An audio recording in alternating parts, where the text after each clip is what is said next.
দেশৰ প্ৰধানমন্ত্ৰী নৰেন্দ্ৰ মোদী উপস্থিত হৈছে গৈ আমেৰিকাত আৰু ফ্ৰান্স ভ্ৰমণ সামৰি ৱাশ্বিংটন ডিচিত উপস্থিত হৈছে গৈ প্ৰধানমন্ত্ৰী নৰেন্দ্ৰ মোদী আৰু ৱাশ্বিংটন ডিচিত প্ৰধানমন্ত্ৰী মোদীক জনোৱা হৈছে উষ্ম আদৰণি আৰু দুদিনীয়া এই আমেৰিকা ভ্ৰমণত প্ৰধানমন্ত্ৰী মোদীয়ে আমেৰিকাৰ ৰাষ্ট্ৰপতি ডোনাল্ড ট্ৰাম্পৰ সৈতে মিলিত হ'ব গুৰুত্বপূৰ্ণ দ্বিপাক্ষিক বৈঠকত আৰু এই বৈঠকত লৈ এতিয়া তীব্ৰ চৰ্চা হৈছে সমগ্ৰ বিশ্বজুৰি। নমস্কাৰ, মই মৃদুপৱনে স্বাগতম জনাইছো নিউজ 18 অসম নৰ্থ ইষ্টৰ ডিজিটেল লাইভলৈ।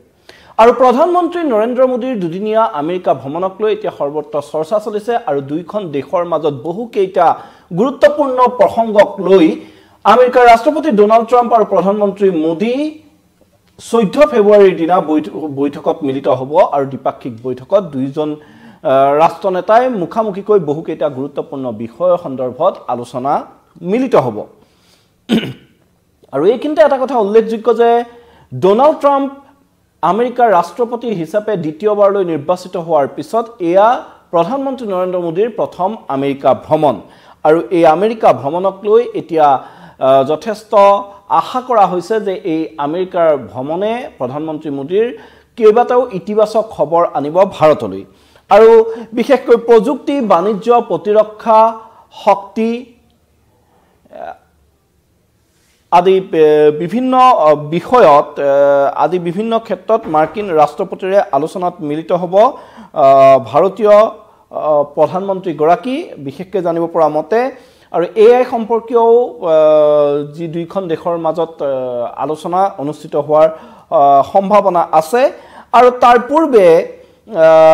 ব্লেয়াৰ হাউচত প্ৰবাসী ভাৰতীয়ক সম্ভাষণ জনালে প্ৰধানমন্ত্ৰী মোদীয়ে আৰু প্ৰধানমন্ত্ৰী মোদীক যথেষ্ট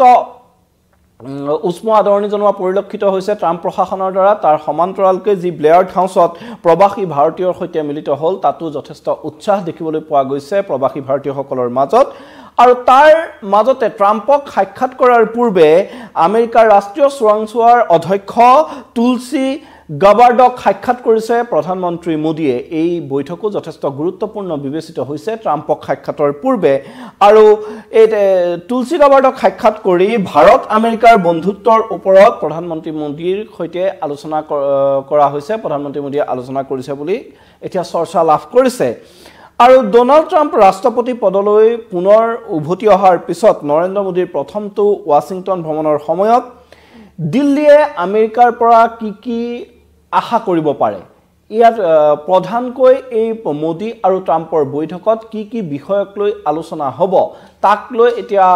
যথেষ্ট চৰ্চা হোৱা পৰিলক্ষিত হৈছে আৰু তেনে চৰ্চা অনুসৰিয়ে যি C-130 হাৰকিউলিছ সামৰিক পৰিবহণ বিমান সেই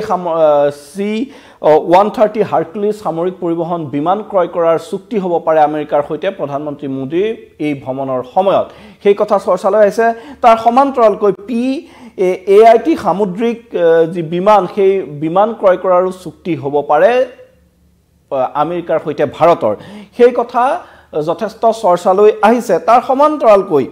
ভাৰতৰ পাৰমাণৱিক খণ্ডত বিনিয়োগ আৰু আমেৰিকাৰ বিনিয়োগৰ বিষয়েও আলোচনা হোৱাৰ সম্ভাৱনা আছে। এই যি দ্বিপাক্ষিক বৈঠক অনুষ্ঠিত হ'ব এই বৈঠকত ভাৰতৰ পাৰমাণৱিক খণ্ডত আমেৰিকাৰ বিনিয়োগৰ সন্দৰ্ভতো আলোচনা হোৱাৰ সম্ভাৱনা আছে আৰু যি আৰু ৱেষ্টিং হাউচৰ পৰা পাৰমাণৱিক ৰিয়েক্টৰ ক্ৰয় কৰাৰ কথাও এই ক্ষেত্ৰত আলোচনা হোৱাৰ যথেষ্ট সম্ভাৱনা আছে। যেহেতু ফ্ৰান্স ভ্ৰমণ সামৰি ইতিমধ্যে আমেৰিকাত উপস্থিত হৈছেগৈ প্ৰধানমন্ত্ৰী নৰেন্দ্ৰ মোদী আৰু 14 ফেব্ৰুৱাৰীৰ দিনা আমেৰিকাৰ ৰাষ্ট্ৰপতি ডোনাল্ড ট্ৰাম্পৰ সৈতে দ্বিপাক্ষিক বৈঠকত মিলিত হ'ব দুইজন ৰাষ্ট্ৰনেতা আৰু কূটনৈতিকবিদসকলৰ মতে এইবাৰ দুইখন দেশৰ মাজত হ'বলগীয়া এই বৈঠকত প্ৰধানকৈ শুল্ক, বাণিজ্য আৰু প্ৰতিৰক্ষাৰ ওপৰতে আলোচনা হোৱাৰ সম্ভাৱনা আছে যে মূল বিষয় হিচাপে এইসমূহ বিষয়ে দুইজন ৰাষ্ট্ৰনেতাৰ মাজত বৈঠকত স্থান পাব, সেই কথা কূটনৈতিকবিদসকলে পূৰ্বানুমান কৰিছে। আৰু প্ৰধানমন্ত্ৰী মোদীৰ ভ্ৰমণৰ পূৰ্বে কিন্তু এই যে শুল্ক এটা প্ৰধান তেওঁলোকৰ মাজত আলোচনাৰ বিষয় হ'ব পাৰে সেই কথা চৰ্চালৈ আহিছে, কিয়নো ৰাষ্ট্ৰপতি হোৱাৰ পূৰ্বেই ডোনাল্ড ট্ৰাম্পে অভিযোগ উত্থাপন কৰিছিল যে আমেৰিকাৰ পৰা আমদানি কৰা সামগ্ৰীৰ ওপৰত ভাৰতে যথেষ্ট অধিক শুল্ক আৰোপ কৰিছিল আৰু সেই তাৰ বিৰোধিতা কৰিছিল ৰাষ্ট্ৰপতি ডোনাল্ড ট্ৰাম্পে আৰু ডোনাল্ড ট্ৰাম্প ৰাষ্ট্ৰপতি হোৱাৰ পিছত প্ৰথমবাৰলৈ আমেৰিকা ভ্ৰমণৰ পূৰ্বে কিন্তু এইবাৰ যি বাজেট দাখিল কৰা হ'ল 1 ফেব্ৰুৱাৰীত বিত্তমন্ত্ৰী নিৰ্মলা সীতাৰমণে মোদী চৰকাৰৰ যি পূৰ্ণাংগ বাজেট দাখিল কৰিলে সেই বাজেটত দেখা গ'ল আমেৰিকাৰ পৰা ৰপ্তানি কৰা কিন্তু 20 বিধ সামগ্ৰীৰ ওপৰত শুল্ক হ্ৰাস কৰা কথা ঘোষণা কৰা হ'ল আৰু সেই বাজেটত 20 বিধ সামগ্ৰীৰ ওপৰত শুল্ক হ্ৰাস কৰা হ'ল আৰু তাৰ সমান্তৰালকৈ মোদীৰ আমেৰিকা ভ্ৰমণৰ পূৰ্বে আন এটা গুৰুত্বপূৰ্ণ ঘোষণা হ'ল যে পাৰমাণৱিক দুৰ্ঘটনা দায়বদ্ধতা আইন সংশোধন কৰি আমেৰিকাৰ কোম্পানীসমূহে ভাৰতত পাৰমাণৱিক শক্তি খণ্ডত যাতে বিনিয়োগ কৰিব পাৰে তাৰ সুবিধা প্ৰদান কৰা হ'ব বুলি মোদী আমেৰিকালৈ যোৱাৰ পূৰ্বে ঘোষণা কৰা হৈছে সেইবাবে এতিয়া এই দুটা শক্তি খণ্ড আৰু শুল্কৰ ওপৰত দুইজন ৰাষ্ট্ৰনেতাৰ মাজত যে আলোচনা হ'ব সেই কথা এতিয়া চৰ্চালৈ আহিছে আৰু এই দুইটা কথাৰ পৰা যে এক ইতিবাচক বাৰ্তালৈ প্ৰধানমন্ত্ৰী মোদী ডোনাল্ড ট্ৰাম্পৰ ওচৰলৈ গৈছে সেই কথা এই দুটা কথাই কিন্তু ইতিমধ্যে নিশ্চিত কৰিছে আৰু ইয়াৰ ফলত আমেৰিকাৰ সৈতে যি বন্ধুত্বপূৰ্ণ সম্পৰ্ক সেয়া গ্ৰাহক কৰাত কিমান সফল হয় প্ৰধানমন্ত্ৰী মোদী সেয়া পৰৱৰ্তী সময়ত লক্ষণীয় হ'ব তাৰ সমান্তৰালকৈ কিন্তু আন এটা কথা চৰ্চালৈ আহিছে যে ট্ৰাম্পে যি অত্যধিক হাৰত ভাৰতে আমেৰিকাৰ পৰা ৰপ্তানি কৰা সামগ্ৰীত শুল্ক আৰোপ কৰা বুলি অভিযোগ কৰিছিল প্ৰায় 28 বিধ সামগ্ৰীত উচ্চ হাৰত এনে শুল্ক আৰোপ কৰা আছিল আৰু পূৰ্বে 8 বিধ সামগ্ৰীৰ পৰা এনে উচ্চ হাৰৰ শুল্ক হ্ৰাস কৰা হৈছিল আৰু এইবাৰ বাজেটত আন 20 বিধ সামগ্ৰীৰ পৰাও শুল্ক হ্ৰাসৰ ঘোষণা কৰা হ'ল বাজেটত এইবাৰ এই 20 বিধ সামগ্ৰীৰ পৰাও আমেৰিকাৰ পৰা আমদানি কৰা এই 20 বিধ সামগ্ৰীৰ শুল্ক হ্ৰাস কৰা হ'ল আৰু তাৰ ফলত দেখা গৈছে যে এতিয়া কিন্তু এই যে মোদী আমেৰিকাৰ ভ্ৰমণ আছিল সেই ভ্ৰমণৰ পূৰ্বে কিন্তু আমেৰিকাই ভাৰতে ৰপ্তানি কৰা আমেৰিকালৈ ৰপ্তানি কৰা সামগ্ৰীৰ ওপৰত যথেষ্ট উচ্চ হাৰত শুল্ক আৰোপ কৰিছে যি কথাই কিন্তু দিল্লীক যথেষ্ট ব্যতিব্যস্ত কৰি তুলিছে আৰু ভাৰতৰ বিশেষকৈ তীখা খণ্ডই ইয়াৰ ফলত যথেষ্ট লোকচানৰ সন্মুখীন হোৱাৰ আশংকা কৰা হৈছে তীখা আৰু এলুমিনিয়ামৰ ওপৰত প্ৰায় 25% ভাৰতৰ পৰা আমেৰিকাই আমদানি কৰা তীখা আৰু এলুমিনিয়ামৰ ওপৰত প্ৰায় 25% শুল্ক আৰোপ কৰাৰ কথা ঘোষণা কৰিছিল ট্ৰাম্প প্ৰশাসনে এফালে ভাৰতে আমেৰিকাৰ পৰা আমদানি কৰা সামগ্ৰীত শুল্ক হ্ৰাস কৰিছে আনফালে ট্ৰাম্প প্ৰশাসনে ভাৰতৰ পৰা আমদানি কৰা সামগ্ৰীৰ ওপৰত অধিক শুল্ক আৰোপ কৰিছে এই ক্ষেত্ৰত এতিয়া দুইজন ৰাষ্ট্ৰনেতাই কি যি এই বৈঠক হ'ব এই বৈঠকৰ অন্তত কি সিদ্ধান্তত উপনীত হয় সেয়া কিন্তু লক্ষণীয় হ'ব আৰু সকলোৱে আশা কৰা হৈছে যে এই শুল্কক লৈ দুইখন দেশৰ মাজৰ যি শীতল যুদ্ধ চলিছে এই যুদ্ধ যাতে ইমানতে হাম কাটে কাৰণ ইতিমধ্যে প্ৰধানমন্ত্ৰী মোদীয়ে এই ক্ষেত্ৰত এক ইতিবাচক বাৰ্তালৈ ট্ৰাম্পৰ সৈতে বৈঠকত বহিবলৈ যোৱা পৰিলক্ষিত হৈছে কিন্তু এই বৈঠকৰ পূৰ্বে ট্ৰাম্প প্ৰশাসনে 25% ভাৰতৰ তীখা আৰু এলুমিনিয়ামৰ ওপৰত শুল্ক আৰোপ কৰা ঘটনাই সকলোকে আচৰিত কৰি তুলিছে তাৰ সমান্তৰালকৈ কিন্তু আন এটা বিষয়ক লৈও সমগ্ৰ দেশতে তীব্ৰ প্ৰতিক্ৰিয়াৰ সৃষ্টি হৈ আছে যে যিদৰে ভাৰতৰ অনুপ্ৰৱেশকাৰীক ট্ৰাম্প প্ৰশাসনে যি পঠিয়াই দিছিল হাতত শিকলি বান্ধি হাতকেৰিয়া লগাই ভৰিত শিকলিৰে বান্ধি যিদৰে মানৱ অধিকাৰ উলংঘা কৰি ট্ৰাম্প প্ৰশাসনে ভাৰতীয় অনুপ্ৰৱেশকাৰীক বিতৰণ কৰিছিল তাক লৈও যথেষ্ট প্ৰতিক্ৰিয়াৰ সৃষ্টি হৈছিল বিৰোধীয়ে মোদী চৰকাৰৰ কঠোৰ সমালোচনা কৰিছিল এই ক্ষেত্ৰত ট্ৰাম্প প্ৰশাসনক বা ট্ৰাম্প চৰকাৰক ৱাশ্বিংটনক তেওঁলোকে ভাৰত চৰকাৰে হেঁচা প্ৰয়োগ কৰিব নোৱাৰা বুলি সমালোচনা কৰিছিল কিন্তু এইটো কথাও ঠিক যে এই যে বিদেশী বিতৰণ প্ৰক্ৰিয়া এই বিদেশী বিতৰণ প্ৰক্ৰিয়াক লৈ কিন্তু পূৰ্বে প্ৰধানমন্ত্ৰী মোদী আৰু ট্ৰাম্পৰ মাজত ফোন যোগে কথা বতৰা হৈছিল আমেৰিকাৰ বিদেশ মন্ত্ৰীয়ে ভাৰতৰ বিদেশ মন্ত্ৰী এছ জয়শংকৰৰ কথা বতৰা হৈছিল আৰু তাত আমেৰিকাই যদি ভাৰতীয় অনুপ্ৰৱেশকাৰীক বিতৰণ কৰিব খোজে তাত ভাৰতৰ পৰা কোনো বাধা নাই বুলি তেওঁলোকে ভাৰতৰ কোনো আপত্তি নাই বুলি তেওঁলোকে এক প্ৰকাৰ স্পষ্ট কৰি দিছিল তাৰ পিছতে এই বিদেশী বিতৰণ কৰিছিল সামৰিক বিমানত বহু ভাৰতীয় অনুপ্ৰৱেশকাৰীক ভাৰতলৈ পঠিয়াই দিছিল আমেৰিকাই কিন্তু সেই বিদেশী বিতৰণৰ সময়ত যি অমানৱীয় আচৰণ প্ৰদৰ্শন কৰা হৈছিল তাক লৈ তীব্ৰ বিতৰ্কৰ সূত্ৰপাত হৈছিল এই বিষয়সমূহক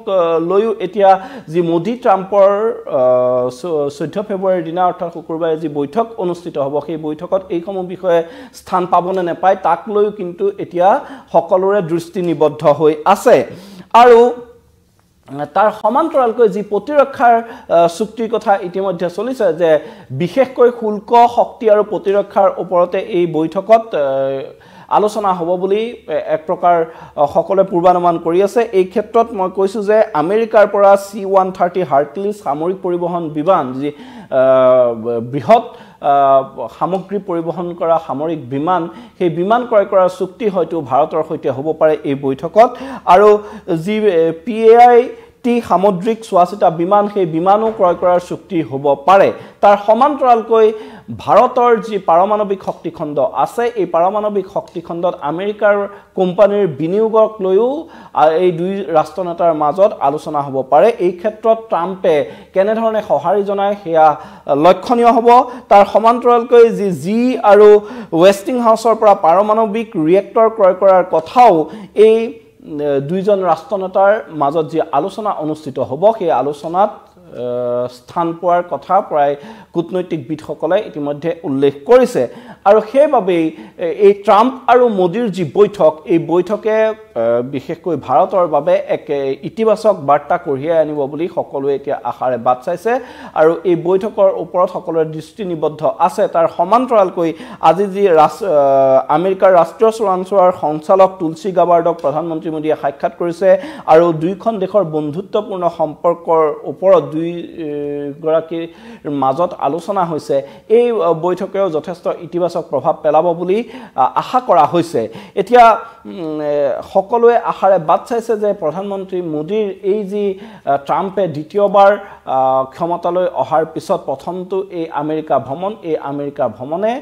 ভাৰতৰ বাবে যথেষ্ট ভাল খবৰ কঢ়িয়াই আনিব বুলি সকলোৱে আশা কৰা হৈছে আৰু ট্ৰাম্প দেখা গৈছে যে ট্ৰাম্প পুনৰ ক্ষমতালৈ অহাৰ পিছতে কেইবাটাও গুৰুত্বপূৰ্ণ সিদ্ধান্ত লৈছে তাৰ সমান্তৰালকৈ কিন্তু কৰা এটা কঠোৰ সিদ্ধান্ত ট্ৰাম্পে গ্ৰহণ কৰিছিল যিটো ট্ৰাম্প প্ৰথম দিনাই ৰাষ্ট্ৰপতিৰ দায়িত্ব লৈ তেওঁ যিসকল তাত ৱৰ্ক ভিছা লৈ তাত আছে তেওঁলোকৰ সতি সন্ততি আমেৰিকাত জন্ম হ'লে এতিয়াৰ পৰা আমেৰিকাৰ নাগৰিক নহ'ব সেই ধৰণৰ এক সিদ্ধান্ত তেওঁ লৈছিল অৱশ্যে এই ক্ষেত্ৰত আমেৰিকাৰ আদালতৰ পৰা ট্ৰাম্প প্ৰশাসনে তিনিবাৰকৈ বাধাৰ সন্মুখীন হৈছে আমেৰিকাৰ আদালতে ট্ৰাম্পৰ এই সিদ্ধান্তৰ বিৰোধিতা কৰিছে তথাপি কিন্তু এই ক্ষেত্ৰত প্ৰায় কঠোৰ হৈ আছে মাৰ্কিন ৰাষ্ট্ৰপতি ডোনাল্ড ট্ৰাম্প তেওঁ জনোৱা মতে যে যিসকল প্ৰবাসী সন্তান আমেৰিকাত জন্মগ্ৰহণ কৰিলেই তেওঁলোকে আমেৰিকাৰ নাগৰিকত্ব নাপাব এই কথা এই যি কঠোৰ নীতি বলবৎ কৰিবলৈ এক প্ৰকাৰ বদ্ধপৰিকৰ হৈ আছে ডোনাল্ড ট্ৰাম্প আৰু ডোনাল্ড ট্ৰাম্পৰ এই স্থিতিয়ে যিসকল প্ৰবাসী ভাৰতীয় আছে আমেৰিকাত তেওঁলোকক যথেষ্ট উদ্বিগ্ন কৰি ৰাখিছে এক উচ্চ মানৰ এক উন্নত জীৱন যাপনৰ সপোন বুকুত বান্ধি লৈ তেওঁলোকে আমেৰিকালৈ গৈছিল আমেৰিকাত দীৰ্ঘদিনে কাম কৰি আছে আৰু তেওঁলোকে যদি এতিয়া তেওঁলোকৰ সন্তান আমেৰিকাত জন্ম হয় তেতিয়াহ'লে তেওঁলোকে আমেৰিকাৰ নাগৰিকত্ব লাভ নকৰিব এই ধৰণৰ কঠোৰ নীতি আনিবলৈ ট্ৰাম্প এক প্ৰকাৰ বদ্ধপৰিকৰ হৈ আছে আৰু এই সন্দৰ্ভত প্ৰধানমন্ত্ৰী মোদীৰ যি আলোচনা হ'ব ট্ৰাম্পৰ সৈতে তাত এনেবোৰ বিষয়ে স্থান পাবনে নেপায় সেয়াও সকলোৱে লক্ষ্য কৰি ৰাখিব তাৰ সমান্তৰালকৈ কিন্তু দেখা গৈছে যে আজি যি ব্লেয়াৰ হাউছত প্ৰবাসী ভাৰতীয়ৰ সৈতে প্ৰধানমন্ত্ৰী মোদীয়ে সম্ভাষণ জনালে তাত যথেষ্ট উৎসাহ পৰিলক্ষিত হ'ল আৰু তাৰ প্ৰবাসী ভাৰতীয়সকলে প্ৰধানমন্ত্ৰী মোদীক কাষত পাই যথেষ্ট উল্লাসিত হৈ পৰা পৰিলক্ষিত হ'ল তাৰ সমান্তৰালকৈ কিন্তু ভাৰতৰ প্ৰধানমন্ত্ৰীজনক ৱাশ্বিংটন ডিচিত আমেৰিকাৰ প্ৰশাসনে উষ্ম আদৰণি জনাইছে আৰু কাইলৈ সেই গুৰুত্বপূৰ্ণ বৈঠকখন অনুষ্ঠিত হ'ব 14 ফেব্ৰুৱাৰীৰ দিনা মোদী আৰু ট্ৰাম্পৰ সেই বহু চৰ্চিত দ্বিপাক্ষিক বৈঠক অনুষ্ঠিত হ'ব আৰু এই বৈঠকে কি ফলাফল আনে ভাৰতৰ বাবে কেনে ধৰণৰ সুখবৰ আনে কেনে ধৰণৰ ইতিবাচক খবৰ আনে তাৰ ওপৰত সকলোৰে দৃষ্টি নিবদ্ধ থাকিব আৰু সমগ্ৰ বিশ্ব এই সময়ত কিন্তু মোদী আৰু ট্ৰাম্পৰ এই বৈঠকক নজৰত ৰাখিছে সমগ্ৰ বিশ্বই কাৰণ দুইজন বিশ্বৰ অন্যতম প্ৰভাৱশালী ৰাষ্ট্ৰনেতা প্ৰধানমন্ত্ৰী নৰেন্দ্ৰ মোদী হওক বা ডোনাল্ড ট্ৰাম্পেই হওক আৰু এই